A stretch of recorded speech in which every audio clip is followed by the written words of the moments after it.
Everyone, welcome to missile classes. और आप लोगों का आज मैं आपको बताने वाला हूं इकोनॉमिक्स का पेपर। आप सभी को मैं बता दूं, जितना डर रहे थे ना, उससे कई गुना आसान क्वेश्चन आप लोगों से पूछे गए हैं। जिस तरह से आप लोगों का इकोनॉमिक्स में सरल पूछे गए हैं, ठीक इसी तरह से साइंस और कॉमर्स का इकोनॉमिक्स टफ था।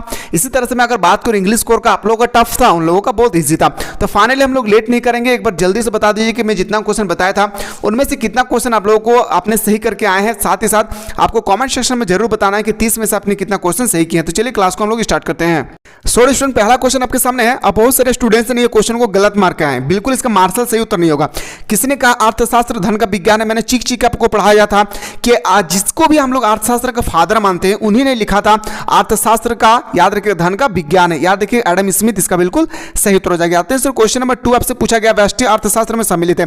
मैंने कितना बेहतरीन तरीके से व्यष्टि अर्थशास्त्र के बारे में आप लोगों को पढ़ाया था कि जिसमें एक व्यक्ति की चर्चा, एक इकाई की चर्चा होगी, उसको हम लोग बोलते हैं व्यष्टि अर्थशास्त्र। तो देखिए इसका option number A B C दोनों सही होगा, मतलब बोल सकते हैं सर ऑप्शन नंबर डी इसका राइट आंसर हो जाएगी। क्वेश्चन नंबर आते हैं सर, क्वेश्चन नंबर 3 पे आते हैं सर। अर्थव्यवस्था की केंद्रीय समस्या कौन सी है? देखिए ये जो क्वेश्चन है हम लोग का क्वेश्चन नंबर 3, अर्थव्यवस्था की केंद्रीय समस्या कौन सी है, इसका बिल्कुल सही उत्तर होना चाहिए ऑप्शन नंबर डी। क्या हो जाएगा मेरे भाई? जिसने भी डी इसका सही किया था, इसका राइट आंसर हो जाएगा ऑप्शन नंबर डी। अगला क्वेश्चन पे आते हैं सर, क्वेश्चन नंबर 4 पे। उस वक्र का नाम बताएं जो आर्थिक समस्या को दर्शाता है। और जिनका भी स्टूडेंट्स, जो भी स्टूडेंट्स अभी पॉलिटिकल साइंस बाकी है, ये आप लोग बिल्कुल इस पे प्लेटफॉर्म से जुड़े रहिए। प्लेटफॉर्म का आप लोगों को, जो आप लोग का पॉलिटिकल साइंस का एग्जाम बाकी है, सोशियोलॉजी का एग्जाम बाकी है, ताबड़तोड़ तरीके से आप लोगों को बताएगा। जितना मैंने मेहनत किया था आप लोगों को इकोनॉमिक्स के पेपर के रिगार्डिंग, ठीक इतना ही मेहनत मैं करूंगा आप लोगों का जितना भी अभी पेपर बाकी है। तो एक बार क्वेश्चन देखिए, उस वक्र का नाम बताएं जो आर्थिक समस्या को दर्शाती है। देखिए जो उस वक्र का नाम बताना है जिसमें आर्थिक समस्या दर्शाती है, तो मेरे भाई इसका जो बिल्कुल सही उत्तर हो जाएगी, क्या हो जाएगी? याद रखिएगा, उत्पादन संभावना वक्र। क्या हो जाएगा? उत्पादन संभावना वक्र। क्वेश्चन नंबर नेक्स्ट बात है सर 5। जब कुल उपयोगिता अधिकतम होती है, मैं कितना बेहतरीन तरीके से आपको बताया था ग्राफ के माध्यम से, जब कुल उपयोगिता अधिकतम होगी तब सीमांत उपयोगिता का मान हमेशा 0 होगा। मैंने कितना बेहतरीन तरीके से आप लोगों को बताया था। आते हैं सर अगला क्वेश्चन, क्वेश्चन नंबर 6 से पूछा गया था कि उपभोक्ता का संबंध, जो उपयोगिता है इसका संबंध किससे है? जो उपयोगिता है मेरे भाई, इसका संबंध किससे होगी? याद रखिएगा, नैतिकता से, मानव आवश्यकता की पूर्ति से, लाभदायकता से, मतलब बोल सकते हैं सर ऑप्शन नंबर हम लोग का डी इसका राइट आंसर हो जाएगा। अगला क्वेश्चन पे आगाज करते हैं सर, क्वेश्चन नंबर 7 है कि आवश्यक वस्तुओं की मांग की लोच होगी। जो क्वेश्चन नंबर 7 है पूछा, आवश्यक वस्तुओं की मांग की जो लोच है वो हमेशा 0 होगा। क्या हो जाएगी? ऑप्शन नंबर ए। आते हैं सर अगला क्वेश्चन, कितना क्वेश्चन मैंने आप लोगों को बताया था, और आप लोगों को जो मैंने वीडियो आप लोगों को दिन रात एक करके मैंने आप लोगों को जो वीडियो प्रोवाइड किया, कितना हेल्पफुल हुआ है मेरे भाई। जितना क्वेश्चन बताया था ना 30 में से, तो आपका 27 क्वेश्चन मैंने ही आप लोगों को जो बताया था, सारा क्वेश्चन उसी से आया। 3 क्वेश्चन ऐसा था जो मैंने आप लोगों को ना तो को फाउंडेशन कोर्स में बताया, ना यूट्यूब में बताया था, ना किसी जगह पे बताया था। ठीक है, उत्पादन फलन में उत्पादन की किसका फलन है। तो क्वेश्चन नंबर हम लोग का जो पूछा गया है मेरे भाई, जो क्वेश्चन नंबर नेक्स्ट है हम लोग को, उत्पादन फलन में उत्पादन का किसका फलन है? तो बताएंगे सर उत्पत्ति के साधनों का। क्या हो जाएगी? ऑप्शन नंबर हम लोग का बी इसका राइट आंसर हो जाएगा। आते हैं अगला क्वेश्चन पे, मौद्रिक लागत निम्नलिखित में से किस सम्मिलित किया जाता है? मौद्रिक लागत को हम लोग किसमें सम्मिलित करते हैं? तो ऑप्शन नंबर डी हो जाएगी। याद रखिएगा, ये क्वेश्चन मैंने आज मॉर्निंग में ही आप लोगों को बता चुका हूँ। आते हैं सर क्वेश्चन नंबर 10 पे पूछा गया है, निम्नलिखित में से कौन स्थिर लागत नहीं है? इसमें आपको बताना है कि कौन स्थिर लागत जो है नहीं है। तो मैंने बताया था सुबह को ही आपको बताया था कच्चे माल। क्या हो जाएगी? कच्चे माल इसका सही उत्तर हो जाएगी। आते हैं सर क्वेश्चन नंबर हम लोग का 11 में पूछा गया है, वस्तु की उस मात्रा को क्या कहते हैं जिसका विक्रेता निश्चित समय में स्थिर कीमत बाजार में बेचने के लिए तैयार होती है? तो हम लोग बोलते हैं इसको पूर्ति। क्या होती है मेरे भाई? पूर्ति। ये भी मैंने आप लोगों को कल की क्लास में आप लोगों को डिस्कस करवाया था। आते हैं सर अगला क्वेश्चन, किसी वस्तु का मूल्य निर्धारण होता है, किसी भी वस्तु की जो मूल्य है उसको हम लोग निर्धारण करते हैं किसके द्वारा? मांग एवं पूर्ति दोनों के द्वारा। बोल सकते हैं सर ऑप्शन नंबर सी इसका राइट आंसर हो जाएगी। क्वेश्चन नंबर नेक्स्ट है सर, पेट्रोल की कीमत बढ़ जाने पर कार का मांग वक्र खिसक जाता है।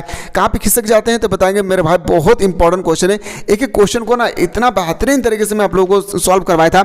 याद रखिएगा, बाईं तरफ खिसक जाती है। कहाँ पे? बाईं तरफ खिसक जाती है। ऑप्शन नंबर सी इसका राइट आंसर हो जाएगी। आते हैं सर अगला क्वेश्चन, ये भी क्वेश्चन मैंने आज ही आप लोगों को बताया था, जो क्वेश्चन नंबर 14 है। क्या निम्नलिखित में से कौन सा समीकरण जो है ना सही है? कौन सा ऑप्शन सही है? तो मैं बता दूं इसका ऑप्शन नंबर डी इसका राइट आंसर हो जाएगा। क्या हो जाएगी? डी इसका राइट आंसर हो जाएगा। आते हैं सर अगला क्वेश्चन पे, क्वेश्चन क्वेश्चन नंबर 15 है, ग्राफ से रिलेटेड था। याद रखिएगा, मैंने आप लोगों को बताया था एक अधिकार बाजार में क्या होती है, एमआर और एआर इक्वल होता है। तो बोल सकते हैं सर ऑप्शन नंबर हम लोग का बिल्कुल सही हो जाएगी बी। आते हैं सर अगला क्वेश्चन पे। क्वेश्चन नंबर नेक्स्ट है कि निम्नलिखित चित्र में आपसे पूछा गया, जो निम्नलिखित चित्र दिया है इस चित्र के माध्यम से आप लोग को बताना है। ठीक है, ये क्वेश्चन हम लोगों को बताना है बेहतरीन तरीके से। क्वेश्चन नंबर ऑलरेडी देख चुके हैं।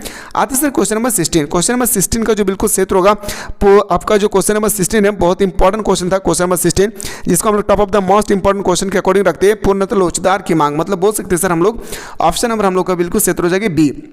क्वेश्चन नंबर 17 पाते हैं, अस्थायी पूंजी के उपभोग को कहते हैं। अस्थायी पूंजी के जो उपभोग होती है इसका हम लोग क्या कहते हैं, तो बताएंगे सर इसको हम लोग बोलते हैं, बहुत इंपॉर्टेंट है जो क्वेश्चन नंबर हम लोग का पूछा गया अस्थायी पूंजी के बारे में, तो इसको हम लोग बोल सकते हैं सर ऑप्शन नंबर क्या हो जाएगी, ऑप्शन नंबर आपका मूल्यह्रास। क्या होगा मेरे भाई, मूल्यह्रास, मतलब 17 का बिल्कुल क्षेत्र होगा option number B. Question number next पे आते हैं सर, क्वेश्चन नंबर 18 है।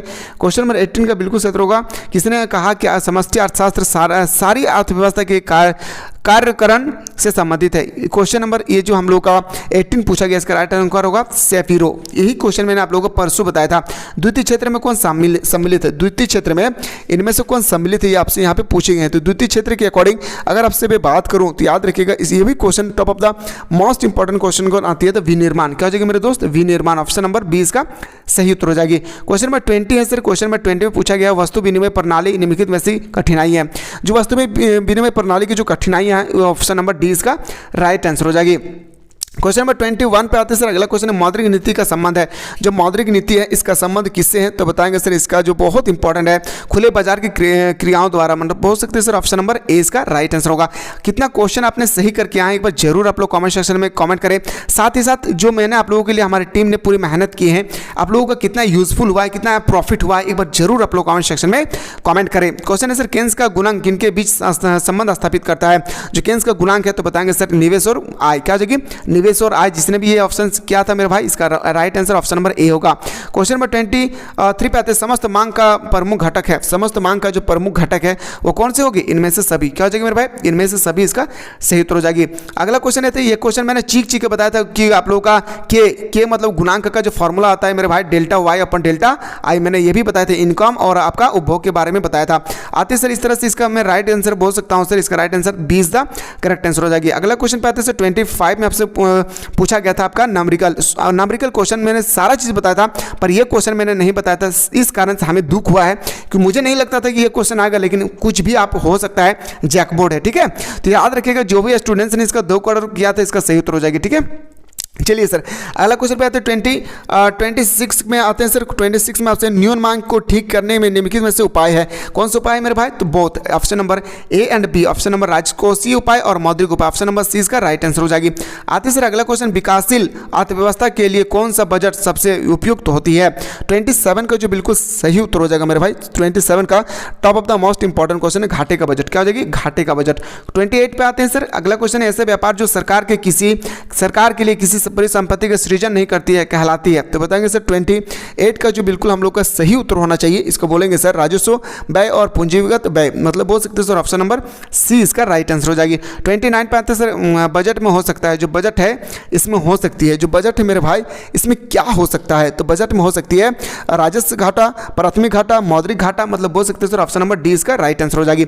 एक बार आप लोग जरूर कमेंट सेक्शन में कमेंट करें कि कितना क्वेश्चन आपने सही करके आए। बहुत ही सिंपल क्वेश्चन पूछा गया था, बहुत सिंपल था मेरे भाई, मुझे उम्मीद नहीं था कि इतना सिंपल आप लोगों के पेपर में आएगी। तो ऑप्शन नंबर इसका बिल्कुल सही हो जाएगी बी। तो उम्मीद करते हैं आप लोगों को क्लास अच्छा लगा होगा, आप लोगों को अच्छी तरह से देखे होंगे एग्जाम, अगर एग्जाम से पहले देखे होंगे तो 30 में से कम मुझे लगता है 20 क्वेश्चन का आंसर आप लोग मिनिमम सही करे होंगे। बहुत सारे ऐसे स्टूडेंट्स 30 में से 28-29 सही किए हैं, तो कितना क्वेश्चन सही किए एक बार कमेंट सेक्शन में जरूर बताएंगे।